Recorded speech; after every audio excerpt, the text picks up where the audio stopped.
என் பையனுக்கு என்னதான் சாப்பிட குடுத்தாலும் ஒழுக்கமா சாப்பிடவே மாட்டேன்றான். ரொம்ப ஒல்லியா குச்சி மாதிரி இருக்கான். தூக்கும்போது காத்து மாதிரி ஃபீல் ஆகுதுன்னு கவலைப்படுறீங்கன்னா, இந்த ஒரு சாக்கோ ராகி மால்ட்ட மட்டும் ரெடி பண்ணி வச்சுக்கோங்க.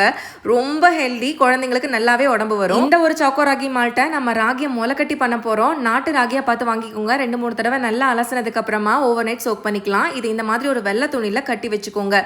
ஒரு 2 நாள் அப்படியே விட்டீங்கன்னா இந்த அளவு சூப்பரா முளைச்சு வந்துரும். இந்த முளைச்ச ராகிய கிளாத்ல இருந்து பிரிச்சு எடுத்துக்கோங்க. இதை தட்டுல போட்டு நல்லா பரப்பி விட்டு ஒரு 3ல இருந்து 4 நாள் இந்த அளவு காய வச்சு எடுத்துக்கலாம். இதோட சத்தை இன்னும் நல்லா ஜாஸ்தி பண்றதுக்காக பாதாம், பிஸ்தா, முந்திரி 3யும் லைட்டா ஹீட் பண்ணி எடுத்துக்கோங்க. இது கூடவே மக்கானான்னு சொல்ற தாமரை விதைகளையும் சேர்த்துட்டு இதையும் லைட்டா ஹீட் பண்ணி எடுத்துக்கலாம். இனி நல்ல வாசனைக்காக சுக்கு ஏலக்காய், இது கூடவே ட்ரை பேரிச்சங்காயும் சேர்த்துக்கோங்க. ஸ்வீட்னஸ்க்காக பனங்கற்கண்டு சேர்த்துக்க போறோம். இது எல்லாத்தையும் மெஷின்ல கொடுத்து அரைச்சு எடுத்துட்டு இது கூடவே குழந்தைங்களுக்கு ரொம்ப பிடிச்ச சாக்கோ பவுடர் ஆட் பண்ணி நல்லா மிக்ஸ் பண்ணிட்டீங்கன்னா சாக்கோ ராகி மால்ட் ரெடி. இந்த ஸ்ப்ரவுட்டட் ராகி சாக்கோ மால்ட் உங்களுக்கு ரெடிமேடா வேணும்னு நினைச்சீங்கன்னா நான் கீழே டாக் பண்ணிருக்க fit and food Tamil Instagram page reach பண்ணுங்க. உங்க contact number and website details ஸ்கிரீன்ல கொடுத்துருக்கேன். ப்ராடக்ட் லிங்க் வேணும்னா லிங்க் கமெண்ட் பண்ணுங்க, சென்ட் பண்றேன். பாய்.